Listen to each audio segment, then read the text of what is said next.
you guys? My name is Aubrey. This is my channel, and today I want to talk about what my investment strategy and what my investment plan is going into 2021. So 2021 is rapidly approaching, and as we sit here today in 2020, I am really actively thinking about where I want to put my money for the highest return as possible. But it's not only about making sure my investment gets the highest return as possible, but it's also about trying to figure out ways to make fresh content for this channel, as well as diversifying my investment portfolio as well. So in this video, I'm going to be breaking down some of my plans. I'm going to be going through where I plan on investing my money and why I plan on doing it this way.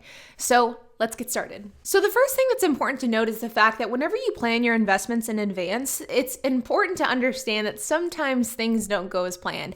I mean, if you would have asked me 1 year ago in December of 2019 what my plans were for 2020, I would have probably told you that I would be putting all of my money into Turo, trying to grow my Turo fleet as large as possible, and dedicating my free time to YouTube. But that really isn't what ended up happening. In fact, I completely stopped my growth on Turo, just continued managing my, at the time, 12-car fleet. I poured all my money into the stock market, and I dedicate a whole lot of time to this YouTube channel. And that is an important thing to keep in mind, that regardless of how much time and how much energy you put into planning your investments for the new year, sometimes things just don't come to fruition. You have to pivot and change your plans as things come up. And with that, one of the number one places I plan to put my money in 2021, and this is kind of one of my big goals for the new year, is I want to invest into 2 rental properties. Now, real estate is something I've always wanted to get involved in from an investment perspective. In fact, whenever I was in college, I owned 3 condo units that I rented out on Airbnb, and I ended up going my separate ways with the business partner I was working with in order to concentrate on a franchise. But ever since I got out of that business, I've always wanted to get back in. But this time around, instead of going the route of condos, I'm gonna go the route of single unit properties. And the goal is that by the end of 2021, I buy 2 single unit properties in order to rent them out to long-term tenants. In fact, the first single unit property is most likely gonna end up being rented out to my sister who's having a baby and wants to move closer to my parents and myself. And the second single unit property will probably be rented out to a tenant. I really amped up my search of a rental property back in about August, and I started actively looking for a property. But as the pandemic continued and as kind of COVID relief continued to be at a standstill, I feel as though we will see a market crash. And with that, home prices will go down. And that's probably the period of time in which I will jump on a house. So the plan is to buy one in the first half of 2021 and then buy a second property in the second half of 2021. But we'll definitely see how this ends up panning out. And I will take this YouTube channel along the journey of finding a real estate property, going through the process of purchasing that property, and then preparing that property to rent out to a tenant. And then also the ongoing managing aspects of managing a rental property as well.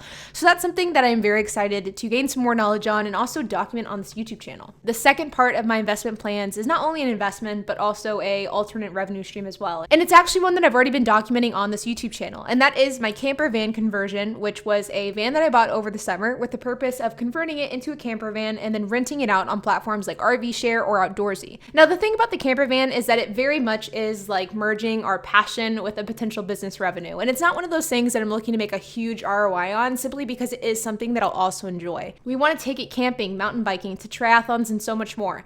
So it really isn't something that we're looking to make a whole lot of money off of, but it is something we're wanting to recoup our losses from. So over the course of the next, 5 years or so, we are hoping that we can get that $35,000 back. And that is something that we will continue to document on this YouTube channel as we finish up the build, as we begin renting it out, and as we begin managing rentals.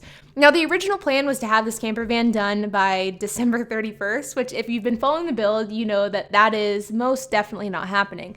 The new goal is to have it done by the first quarter of 2021. Because of the fact that HP and I have just been so busy, we haven't had as much time to work on it as we would have liked, and that is the reason for the delay. But really, it's pretty perfect timing because it's right at the end of winter and it's going into spring, which will be the perfect time for RV rentals. The third aspect of my investment plan is one, again, that I've been doing for quite a while and that has been documented pretty heavily on this YouTube channel, and that is my Turo fleet. So as you guys know, I rent out a number of different vehicles on the Turo platform. I currently have a 10-car fleet, but a few months ago I had 12 cars until one was totaled and then I sold another one.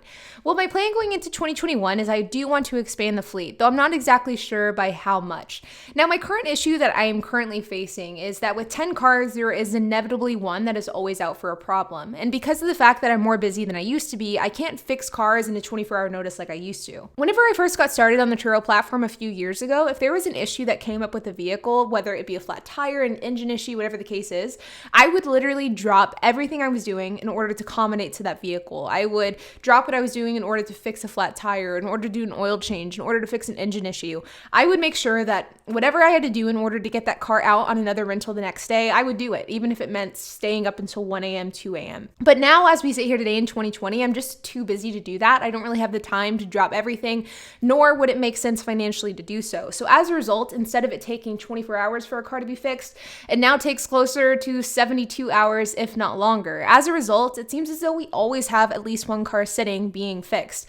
In fact, as we currently sit here, 2 of my cars are sitting trying to be fixed because they have engine issues. So what I would really like to do going into 2021 is I would really like to expand my fleet. That way I always have between 10 and 12 cars actively being rented on the platform. That way I allow myself some buffer room in the case that a car has to be fixed if it's sitting at my house rather than getting rented out. That way I'm always kind of at that 10 car threshold. Now again, Turo isn't something that I'm wanting to bank on long term. It's not something that I'm wanting to invest tens of thousands of dollars into. It's not something that I'm even wanting to necessarily do as a long-term investment. But as things currently stand, I can make a 100% ROI within a year on a vehicle. If I pay $3,500 for a car, I know 99% of the time I will make at least $3,500 back on that exact same car in a 1-year period. And as far as ROI goes, you can't really get much better than that.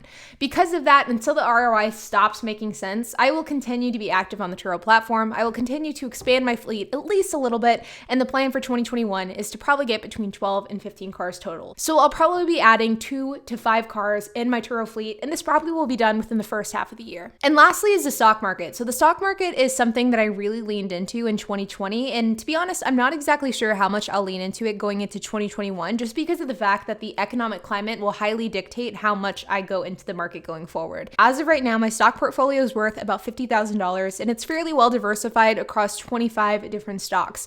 No single stock makes up more than 7% of my portfolio, but most range between that 2 to 5% range. A handful of my stocks include American Airlines, which I own 140 shares of, Halliburton, which I own 119.4 shares of, Nordstrom, which I own 32 shares of, and Tenet Healthcare, which I own 93 shares of. This is just a few examples of my stock portfolio. If you guys are interested in learning more about what stocks I'm invested in, then leave a comment down below and I can make a separate video covering that. At the beginning of the year, I was going really heavily into recovery stocks, which are stocks that were negatively affected by the pandemic and were kind of falsely decreased to a really cheap buy. But as time has gone on, I've started to buy other longer term investments as well. But overall, I would say the stock market is definitely a plan of mine continuing in 2021. I will probably liquidate all of my recovery stocks once the pandemic is a little bit more in our rearview mirror, once the vaccine is more widely distributed, once things hopefully start returning to normal, I will begin to sell some of those recovery stocks, things like Norwegian Cruise Lines, American Airlines, Cinemark, and more. And once I sell these recovery stocks, I probably will just end up setting aside that money and using it in order to buy the real estate properties that I mentioned earlier. But as far as my non-recovery stocks goes, meaning my more long-term investments in the stock market, I will just continue to hold those. And those make up probably about 20% of my total portfolio. With that being said, my exact strategy going into 2021 as far as the stock market really will have to be kind of a wait and see type of thing. If we see more of these ups and downs that we've been seeing over the last year, I will continue to invest and continue to buy and sell as I see fit.